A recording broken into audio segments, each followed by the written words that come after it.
If you just become stagnant in your life, monsters will rise in your mind. If you don't act, slowly they start eating you up in so many different ways. These monsters that human beings create in their own minds, doesn't matter in what kind of comfort you are living in, who you are in the world. You may be living in a palace, but monsters won't go. This is the problem with the entire world. Anything that you gather can be yours, can never ever be you. However pretty your body is, however sharp you think your mind is, once you're lost into something that you're not, you cannot see life the way it is. Every point you're thinking this is it and realizing that is not it. So do you want to spend your life like this? And you sit on the deathbed and realize, this is not it. That's late. That's really being late. So investing some amount of time to turn inward, to just figure what is the nature of my life.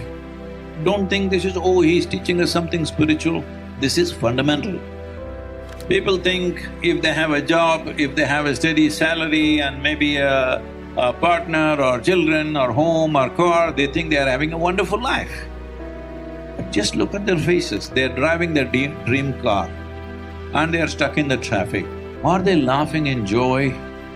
Are they exuding bliss that in my dream car I am sitting and the traffic is giving me more time to sit in my dream car? They are just abusing themselves and everybody else and the Creator. So I am saying, their idea of wonderful life exists.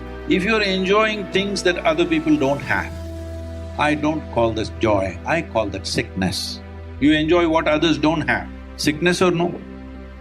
It doesn't matter who you are right now, you want to be something more, there's no question about that. If that something more happens today, in 3 days you will want to be something more. You will see, even if you become the queen or king of this planet, you will look at the moon, you will look at the planetary system, you look at the galaxies. If I make you the king of one galaxy, you will look at the other galaxies, because there is something within you which is longing to become limitless. Something within you which always wants to expand beyond its boundaries. But our survival instincts are always trying to draw boundaries, because survival depends on boundaries. This instinct comes to us through our evolutionary development. We are trying to draw boundaries on one level. When we successfully draw a boundary, we feel suffocated and then we want to expand the boundary. This is the human struggle. If we do not realize the possibilities, if we do not realize the many possibilities of what a human being can be, do you consider that a loss? Or only if you lose something, it's a loss? Most people think only if I lose what I have, it's a loss. Loss of possibility is the worst loss. Not realizing the possibility is the biggest loss, because everything has been lost without you knowing you lost it. Human intellect is the only thing that's destroying this world, isn't it? Either you destroy somebody or yourself. Why is it that we don't give a sharp knife to a child's hand? Not because a knife is dangerous, because the child is unconscious and he may either harm himself or somebody else. This is not a land of belief systems, this is a land of seekers. Never ever were anybody encouraged to believe anything. So, first mistake you make is you believe what I say. I am constantly reminding you, don't believe a goddamn thing that anybody says. But don't be foolish enough to disbelieve it either. All you have to do is experiment with it. Does it work or doesn't work? If it works, you keep it, otherwise rubbish it, what's the problem? Now, about somebody being hungry, somebody being homeless, somebody being in a war zones, all kinds of horrible things are happening on the planet. I am not ignorant of it. I am not living in a temple. I am more of the world than you are. Every day, I want you to understand, I am running a volunteer organization with over 4,000 full-time volunteers and over 3 million part-time volunteers doing variety of work, huge projects, over a dozen businesses and the spiritual movement, okay?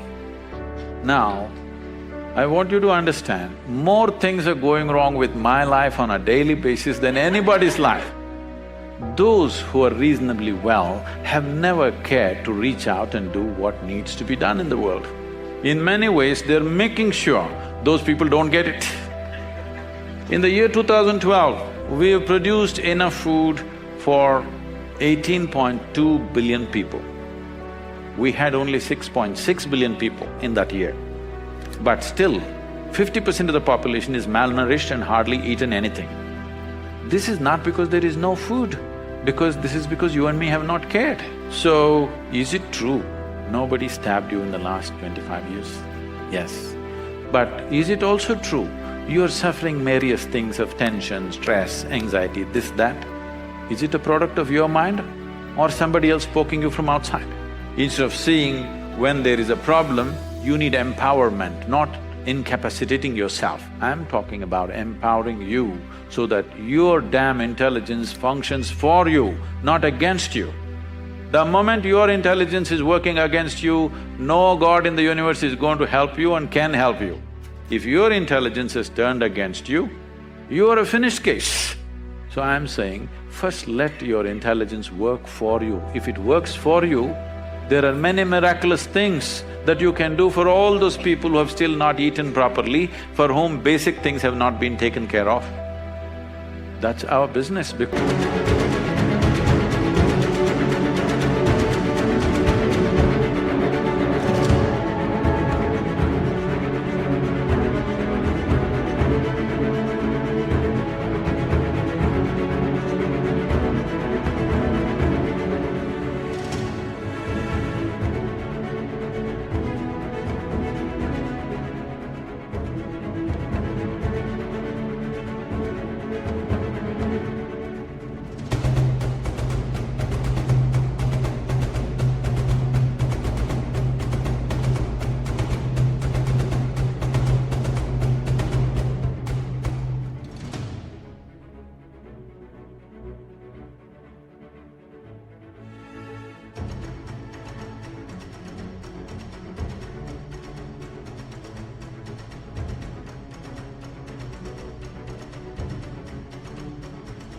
Because somehow we've landed in a place where you and me are at least eating well. Once we are in such a privilege, we must use our intelligence to see what is the best thing we can do in the world. There is a whole culture of doing something for your satisfaction or doing something because you want to buy a ticket to heaven.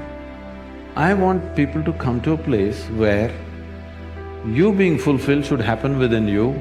If you want to go to heaven, please leave. But if you want to be a solution, there's another way to work. Right. I fed 2 children and I feel very happy. It's all right, I appreciate that. I'm glad for those 2 children. But this is not a solution, this is only for satisfaction. All of you are thinking, oh, okay, some big corporate leader. I'm saying all of you are in a certain level of capability who should see how to bring a solution, not do something for your silly satisfaction. You can be satisfied by eating food, by simply sitting quietly, by sleeping well.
Doing whatever. Satisfaction need not come through somebody else's suffering. Somebody is suffering, that is not the basis of your suffering. And if you buy a ticket to heaven through that suffering, I don't know, heaven will turn into hell probably for you. Emotion is a very important part of your existence. Because of this silly school education that you're getting, you think emotion is not important. But even today, most of your life is decided by the intensity of your emotion. You may think you're very intellectual, but still your anger or your love or your anxiety or whatever nonsensical emotion you have is much more intense, stronger and more decisive than your thought process for most people. Well, people get elected into office because of other people's emotion. So, emotion is a very juicy part of your life, and that is one thing that you can rev up to high intensity. To rev up this body to a very high intensity takes a lot of work. If you want to rev up your energies, it takes a lot of work. If you want to rev up your intelligence or your intellect to a very high intensity, it takes a lot of sharpening and work. But emotion is something that most people are capable of revving it up to high pitch. Only thing is, they may be revving it up in the wrong direction, in an unpleasant way. Their emotions are unpleasant, that's their problem. Keeping your emotion pleasant. See, people who are in love, people who are devotees of something, they have the best experience of life because their emotions are sweet. Doesn't matter who's doing what. Your emotions are sweet, your experience of life is beautiful.